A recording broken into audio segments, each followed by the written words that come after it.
All right, everybody, we are back once again at our own bar this time. That's very exciting. But we get to jump into a brand new Tavern Talk on the home front. And my good friend here, my co-host, Dravo, please introduce yourself. Say hi to the What's going on, everybody? I am excited for this topic because it's basically been a part of my life ever since the game came out. But let's get on into this. Well, yeah, we'll jump right into it because for everybody who follows our channel, Baldurs Gate 3 has been a big part of it the last several months. Since its release, this guy's been really excited, and once we all tried, our entire friend group got hooked. And I'm starting to think it was more than just us because I don't have the list, but I feel like you were prepared. How many awards did they just win at the Golden Joystick Awards? Okay, let me hit you all with the facts right here. Coming straight from their Twitter, from Larian Twitter's account, we got Best Storytelling, we have Best Visual Design, we have Studio of the Year, awesome, 3. I agree. Best Game Community, fuck yeah. 4. Best Supporting Performer goes to Neo Nubon, which is the voice actor for Astarion. Well deserved. Well deserved.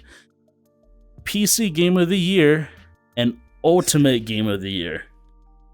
7 awards in a single award show.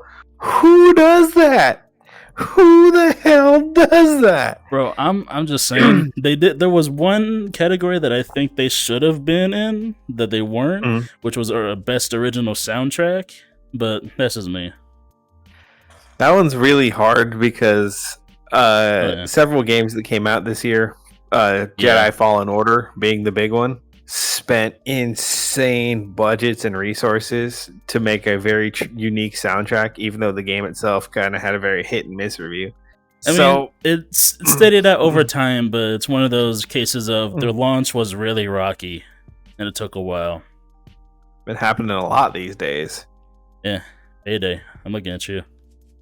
We're still waiting for a patch that'll, fix anything. But we're not. That's here nor there. That's here nor there. We're here for Baldur's Gate because you got me into that style of RPG with the Divinity franchise and Solasta, and I had been doing the pen and paper version for a long time, like since 2023, and I started in 2009. So, for anyone who doesn't know what he's talking about, Baldur's Gate is heavily influenced by Dungeons & Dragons 5th edition. A lot of the game mechanics come from that. Of course, there are differences because some things don't translate well from board game to video game. So there are some differences, but it is mostly true to just how 5th edition works. Well, that's part of the experience too, because what everybody doesn't get about D&D is no two parties and no two DMs are the same. Yeah. You're going to have to make those adjustments and balance and scaling issues for every party, because my current one with Mando, Marlin, and King Dirtle, those guys are very well informed and they know the game. And if I throw a regular adventure at them, they waffle stomp every boss. It won't be all that fun or interesting. So having the changes from standard 5th edition to Baldur's Gate, it's very natural to the game. You have to dial things in for balance and storytelling. And while you don't get the crazy spells like Time Stop, Delay Fireball, Meteor Swarm, Wish. Because they stop you at level 12. So they knew, hey, all this not going to fly. But we can't just give them Magic Kill Word. Oh, dude, I almost hit Mando with Power Word Kill last week. He will not let it go. He was so pissed. But although there is a way to get it, but that's a different topic. No, the spoilers. No spoilers. But even without these reality-bending god powers, they still find a way to tell a truly captivating story. It's immersive as all hell. And the replayability is the best of any game I've seen in the last decade, hands down. So good. I'm on... Technically, I've completed 2 playthroughs already, but I'm also on another solo playthrough and the NoSkill one that you can see typically every Wednesday night on the channel we stream it. But yeah, even on those playthroughs, my third solo and the NoSkill one, there's still things on those playthroughs that I haven't discovered on my own playthroughs, and shit that, or interactions that were totally different from how I experienced them. And these are like 2, 3, 4 playthroughs already in, and I'm still finding new shit. And that's the telltale sign of wonderful world building and storytelling. The fact that there are not just, there's 2 ways to reach this same objective. Now you're looking at the spider web of, what if I come in from this angle? What if I come in from this angle? What if I flip the role and now I'm the villain in this situation and they catch me off guard? That's and fun. There's so much to it. So I gotta organize a little bit here because I got a lot of thoughts. So let me get them out in a relatively streamlined fashion, so it doesn't sound like 2 crazy people rambling. When it comes to Baldurs Gate 3, one of the big sells is the origin characters. Oh yeah. Do you have any particular favorites out of the starting characters? We don't even need to get into spoilers. Just what do you like about them? Well, first I want to preface that with all these playthroughs I've done, I have yet to actually play an origin character.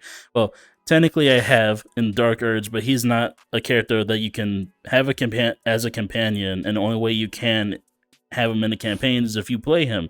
So I don't really count him as one, especially since you can change his race and sex and all that. So I think of him more as like an in-depth custom character that has its own story. But origin characters, God, I want to say the one that sticks out the most because of his personality is Astarion. If that's an obvious one, he sticks out so much.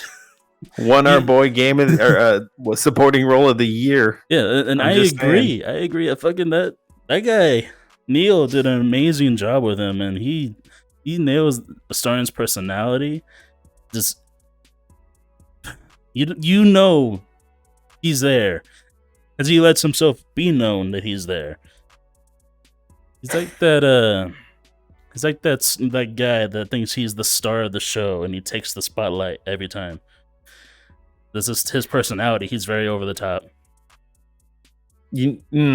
Ostentatious is such an understatement for Astarion, because he just commands the show, and he has his serious notes, he has his comedy notes, he has his nice little dry sarcasm, and then fades away into the background. Yep. It's just a very well-rounded 3D character, or like 3-dimensional character.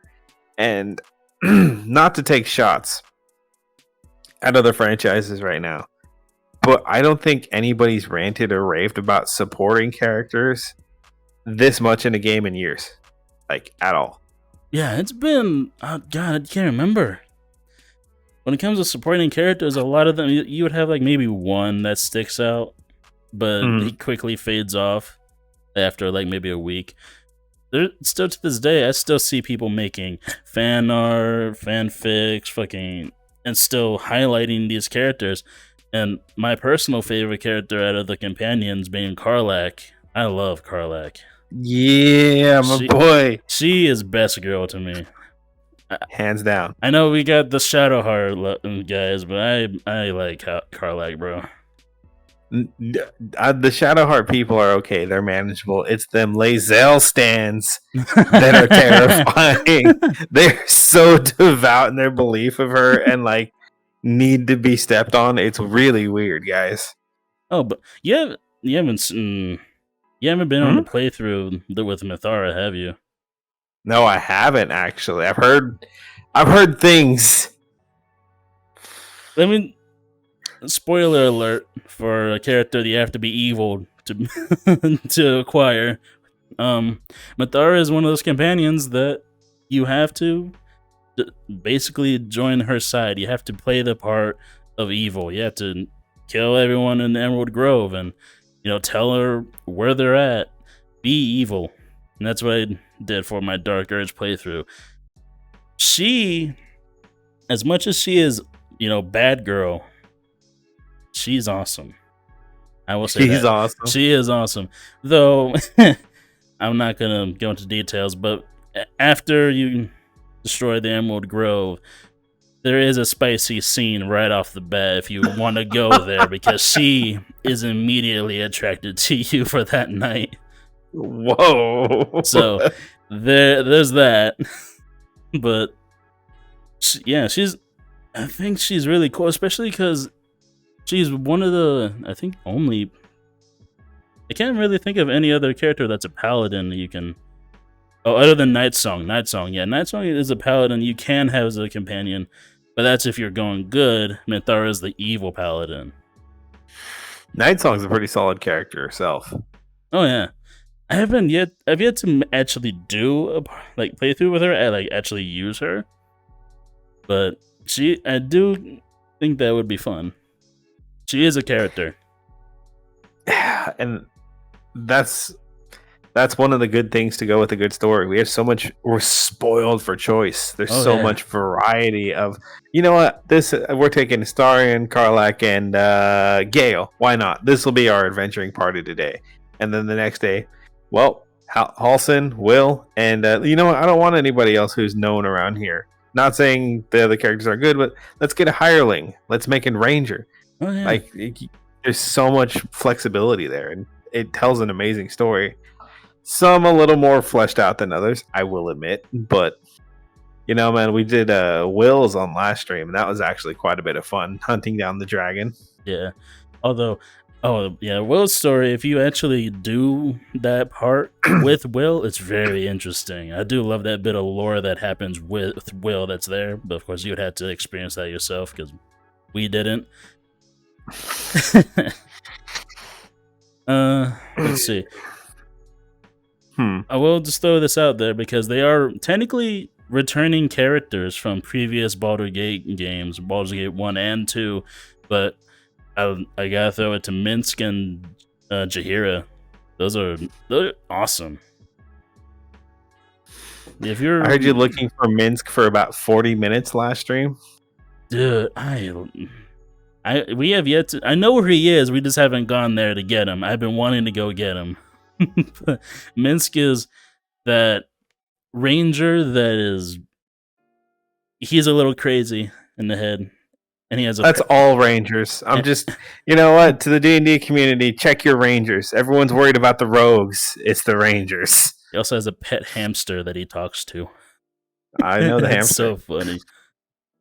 I don't know. Minsk is amazing. I love him. He's just that comedy companion.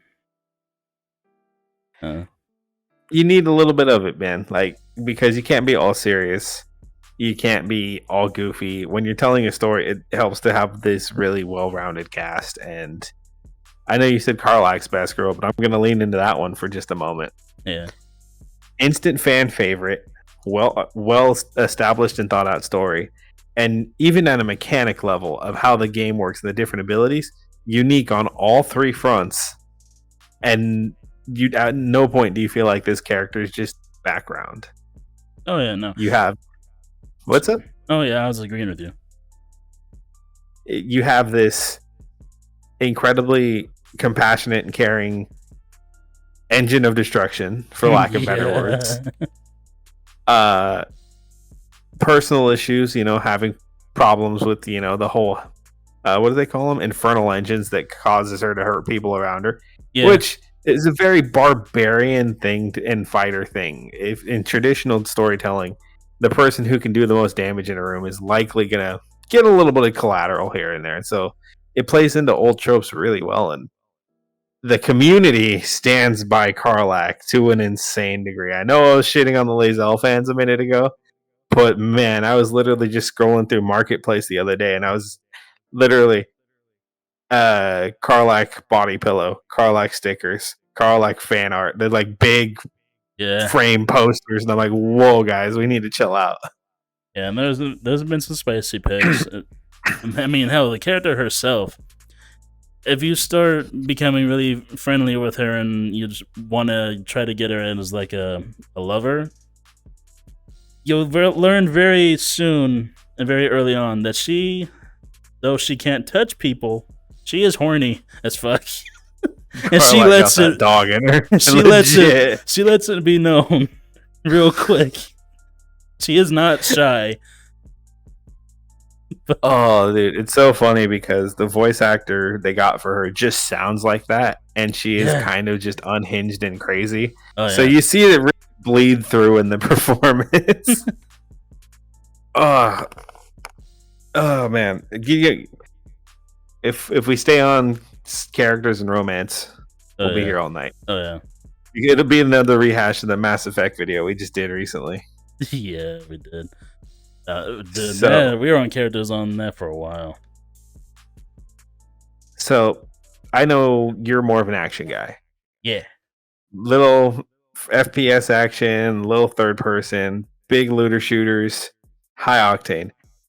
How is it for you stepping back into a significantly slower pace game where you really got to think out combat and for the most part, especially if you're doing online, coordinate positioning and timing with other people?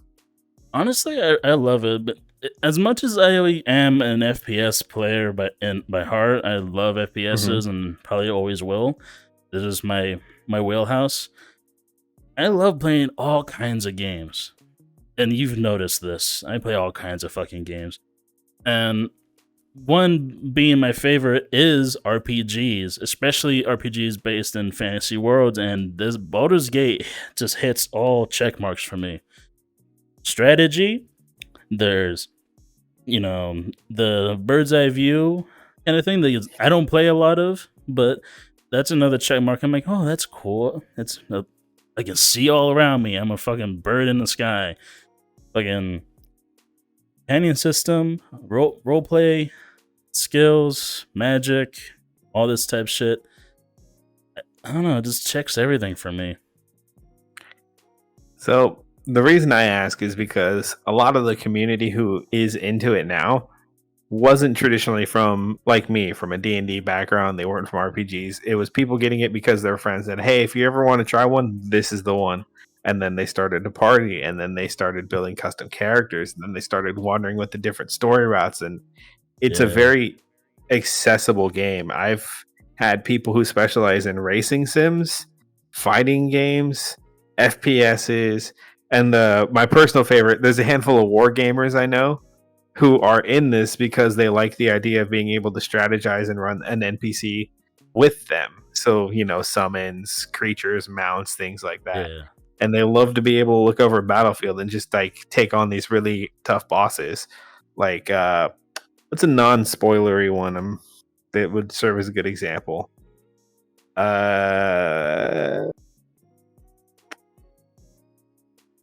This is good. Oh, yeah. Whenever you fight the hag, you don't need specifics.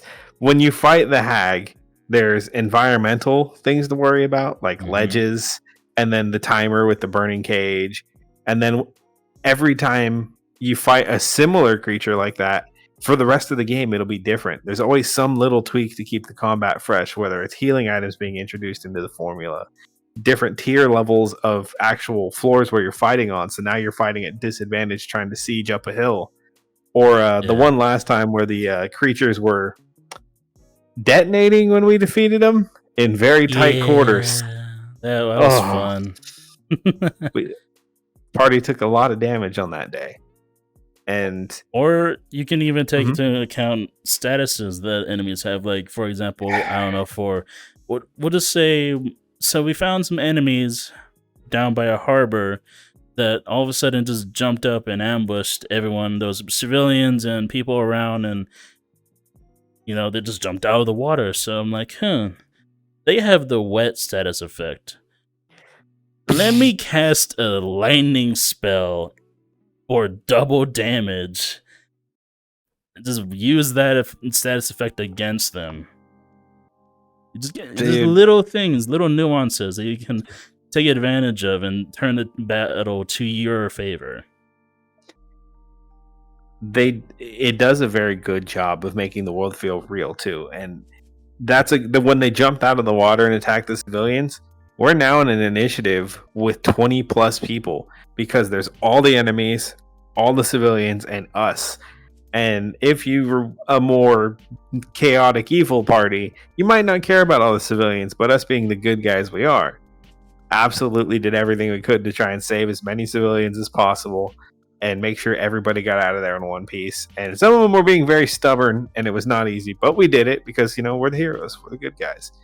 And I think that adds to that little touch in combat, adds to the world's immersion so much more, because now you're thinking about the consequences of, I didn't ask how big the room is, I said fireball. And the town's guard frown upon when you fireball a fisherman trying to escape. But I get where the community is backing this so hard. Even in certain battle scenarios where there's a certain time limit or a certain number of rounds you have until something bad happens, like say you die, for example, there's, I don't know, someone trapped in a room very far away, and you have to say, all right, there's one character that can get there very fast and very quick. He has to go alone, and since he can lockpick, he has to get to the door. Everyone else has to prioritize everything else, enemies, whoever, say civilians, for example. So it's like, you had to play to characters' strengths, and I really love putting that into practice. Like, say, this big mechanical robot.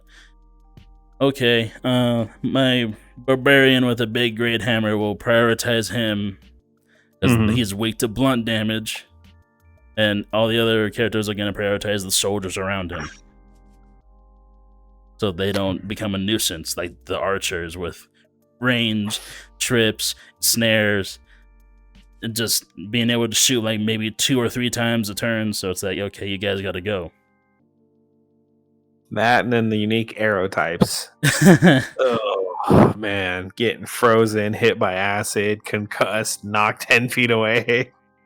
I hate whenever we go against Gith Yankees that have their crossbows, because they always put on this certain oil onto the crossbow, so when you have a chance to be reduced, or who don't know, shrinked, your character shrinks.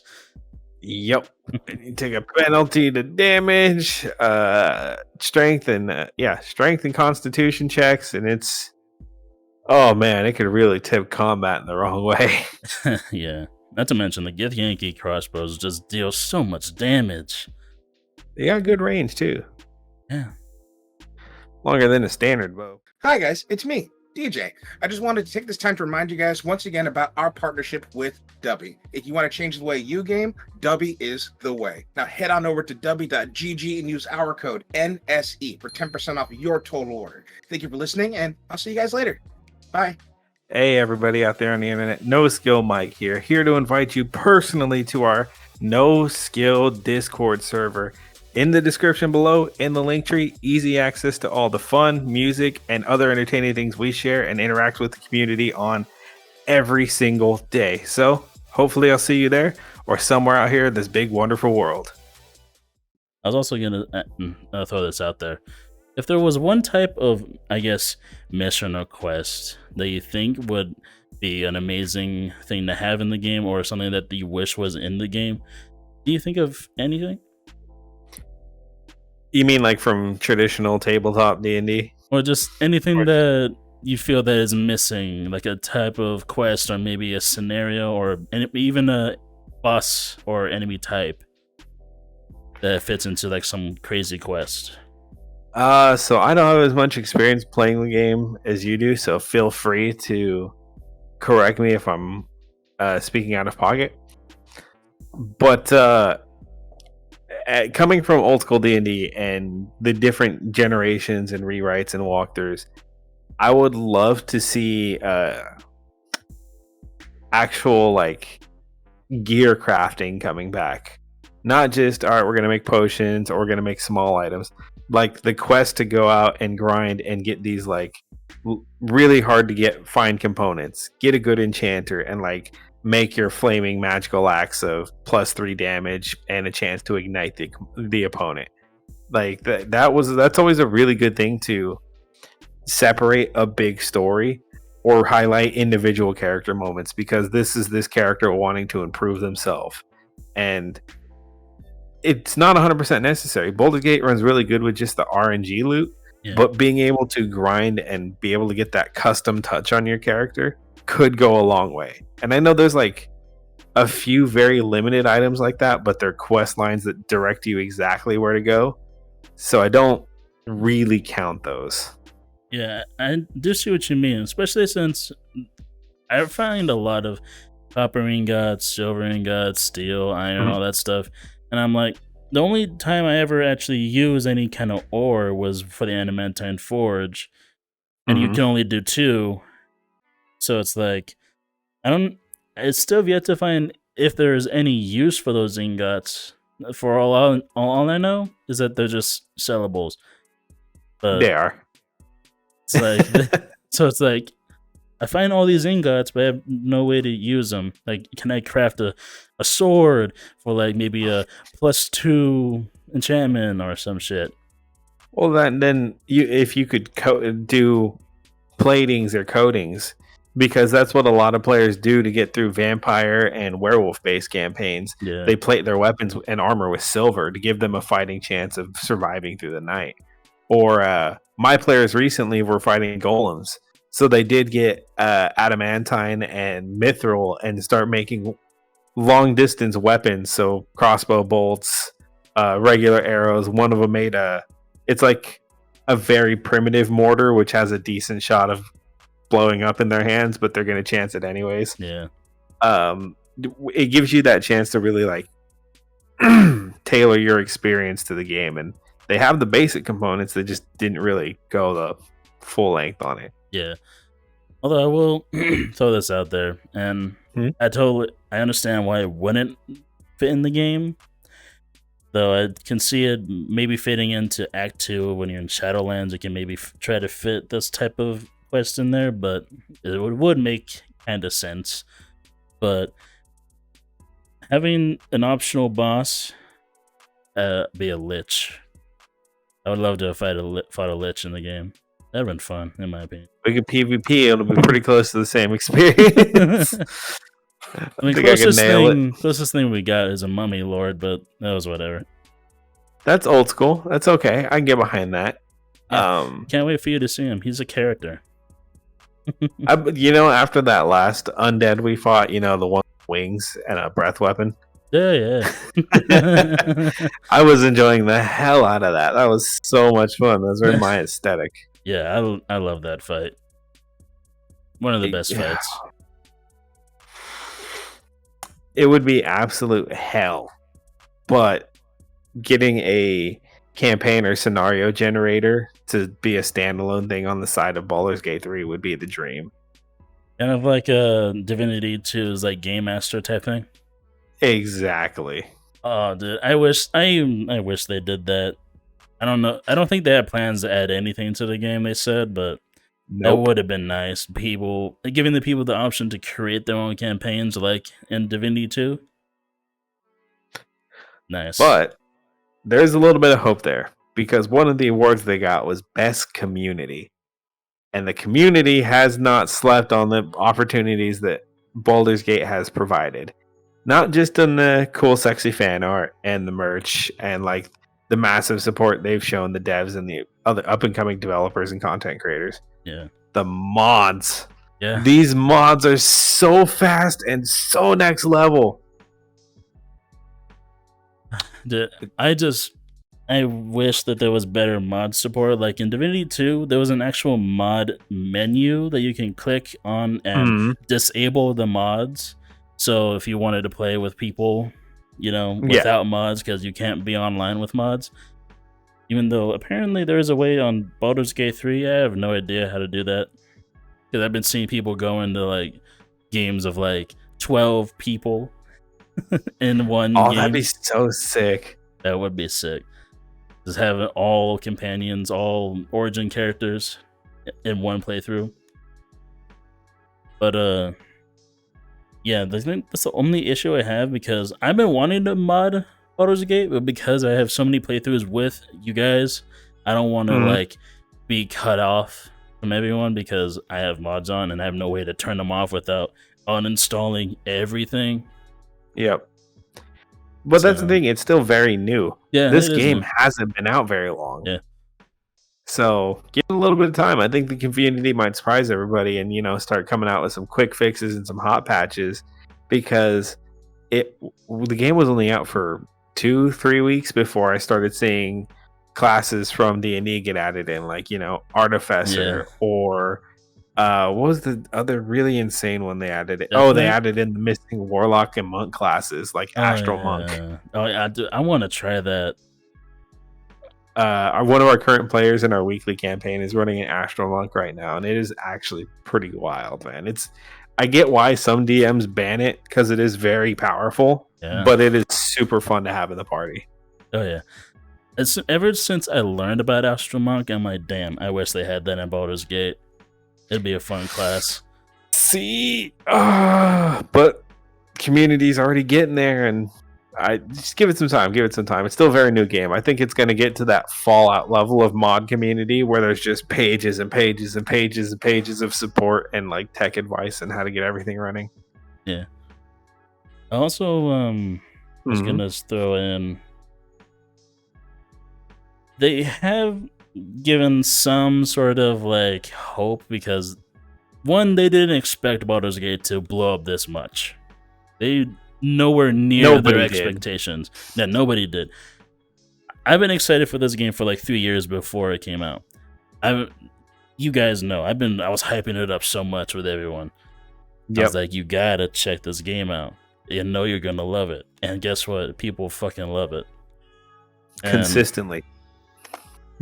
So because of how much success it's garnered, I have been hearing what they've been saying, like interviews at the award ceremonies, or even just tweets here and there. They're like, I mean, they haven't said anything definitive, but they might add some stuff to the game. No, I'm not confirming or saying that it's gonna happen, but it would be nice if they were to add either more content or do what they did with Divinity 2 and come out with a definitive edition where the game's improved, better graphics, better gameplay. They update some mechanics and all kinds of fancy stuff that make the game better than it is already. That would be nice. I think they might because, like you said, they didn't expect this, but the massive community support and then the sales numbers to reflect it. And I hate to be that guy, but at the end of the day, it is a business. Money talks. Mm-hmm. And when you have other companies and studios saying Baldur's Gate is an exception, not a standard, you've nailed it out of the park. You've just sent that shit fly. You Babe Ruth pointed and just rubbed it into everybody else. Go the distance.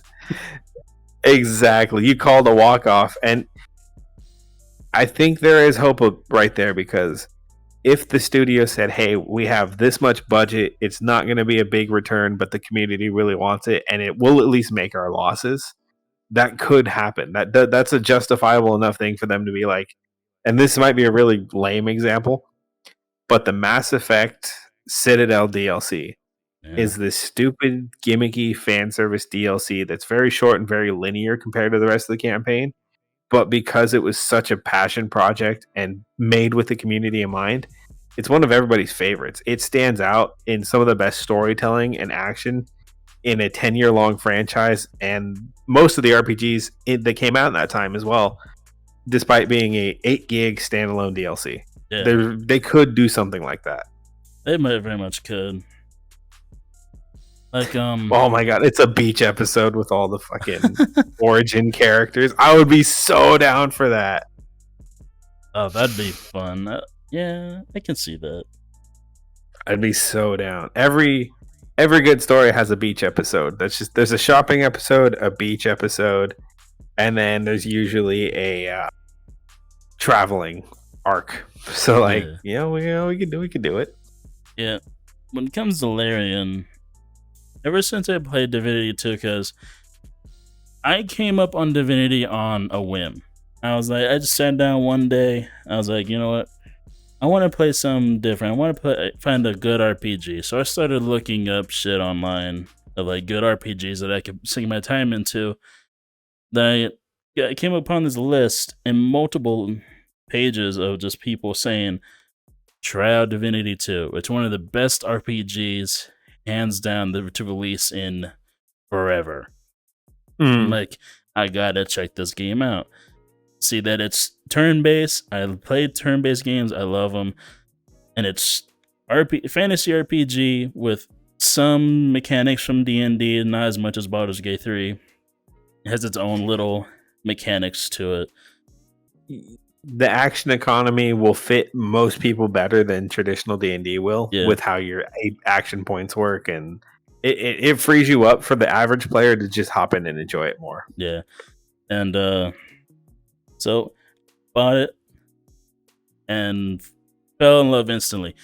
I remember at some point there was a time where DJ had a hard time getting me off that game. I was on that game so fucking much. Any chance I got, I was on Divinity. I sunk so many hours and multiple playthroughs into that game.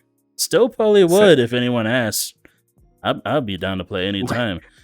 Well, we do the PvP every now and then, and that is fucking fun every time. If anybody hasn't tried it yet, get 3 buddies. Everybody gets a full team of 4 in a very small map. Absolute madness. It's fucking chaos and it's fun.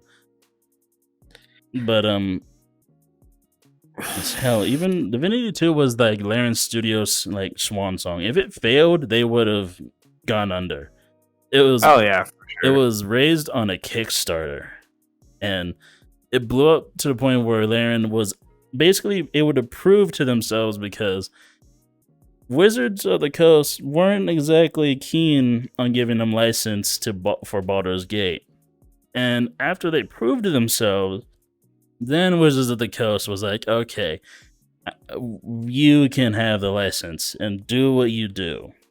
And they did what they did. And damn, they did good. You know, and I think what really set them apart is the commitment of a very true to traditional storytelling experience. The ability to adapt and change and really have this fluid experience, start to finish, because we could still hop on Divinity and find stuff we never found before because the option was there, but our lizard brains couldn't just make the connection. We're too busy.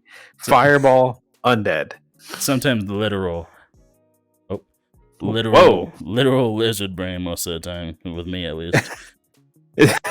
I'm not much better, man. I summon zombies and bone widows, and you love your bloated corpse. The bloated corpse is such an underutilized ability. It can do a melee attack, put blood on the floor, blow up, put more blood on the floor. As a necromancer, it's like a mobile terraforming kickboxer. It just smacks everything. My favorite animation is its climbing. I love it when seeing it climb shit. It just wriggles and slowly makes its way up the ladder. The commitment to doing storytelling that way, and then instead of changing up your formula when you say, all right, guys, we'll do a very big, sketchy project that might fail called Baldur's Gate 3, and instead of playing a safe route, you double down on what made your game unique. You double down on the creative options. You double down on the artwork, because the set pieces are beautiful. And even improved on what they can do. Keep in mind, Divinity 2, let's say going from dialogue and cutscenes from Divinity 2 to Baldur's Gate 3, it's night and day.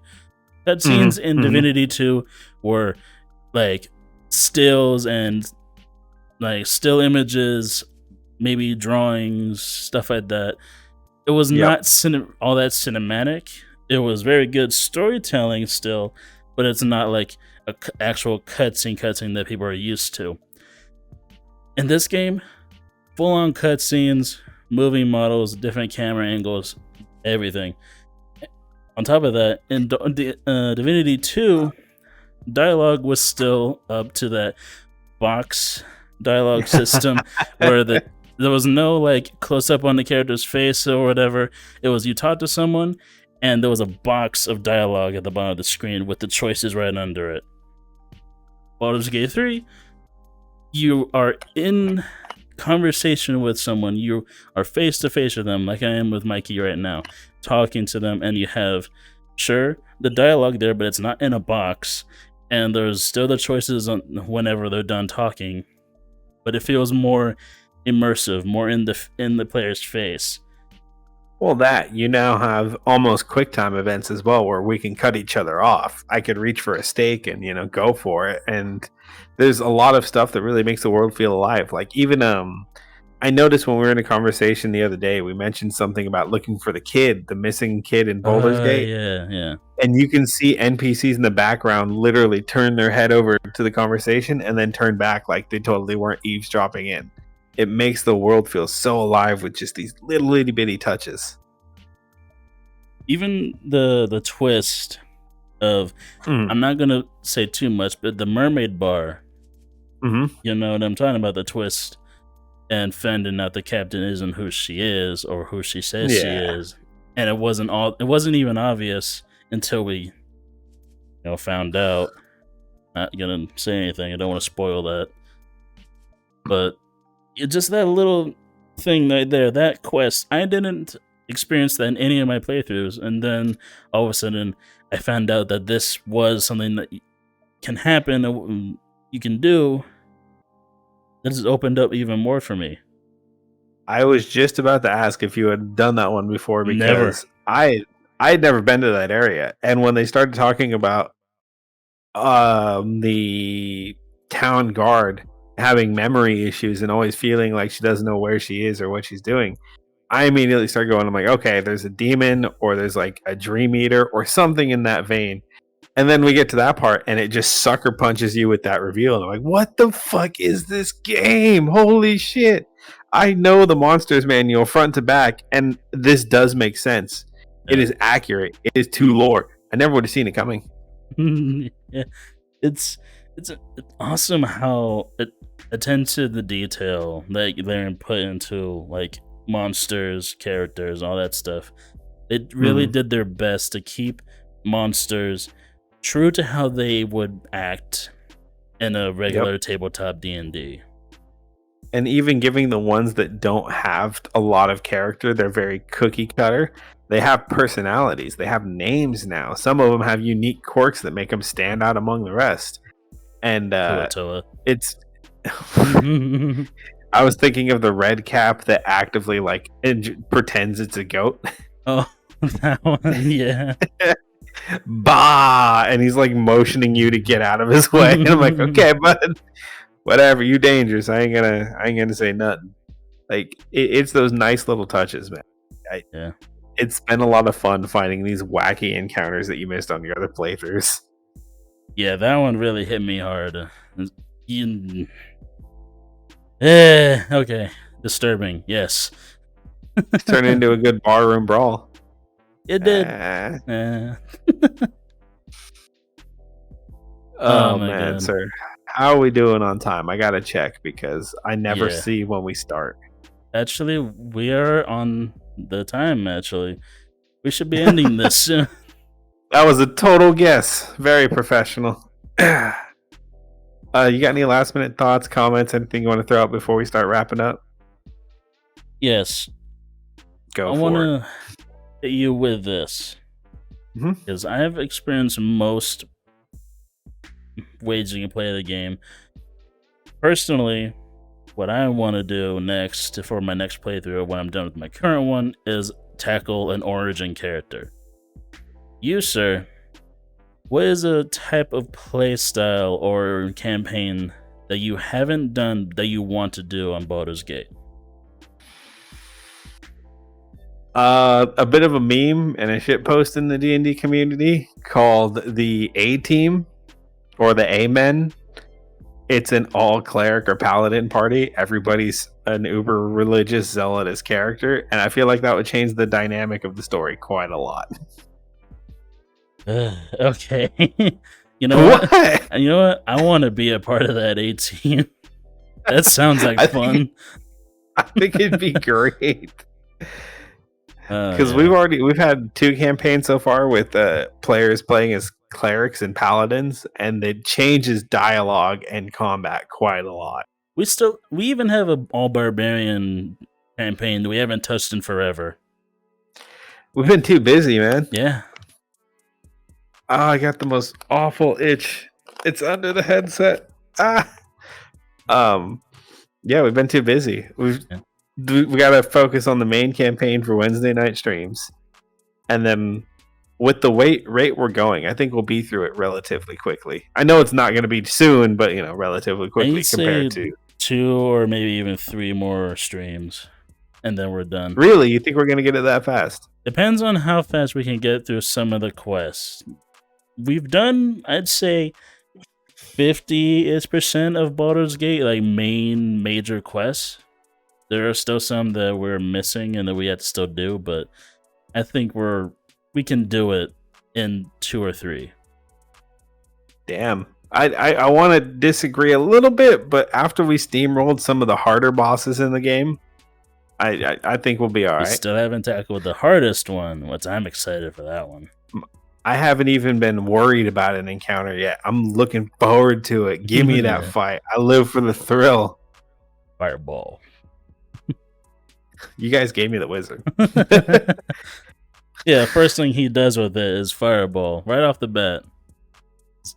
I mean, second thing was disintegrate. So remember, it can always get worse. Yeah, no chill with this guy. He went for the big spells right off the bat. I like being a caster. I get a little bit of chaotic. I get goofy with the magic. No, I totally get it. I've been having a lot of fun as sorcerer on my Dark Urge playthrough. That's a lot of charisma for a Dark Urge to be wielding. I like that. It's dangerous. Yeah, I know. It's terrifying.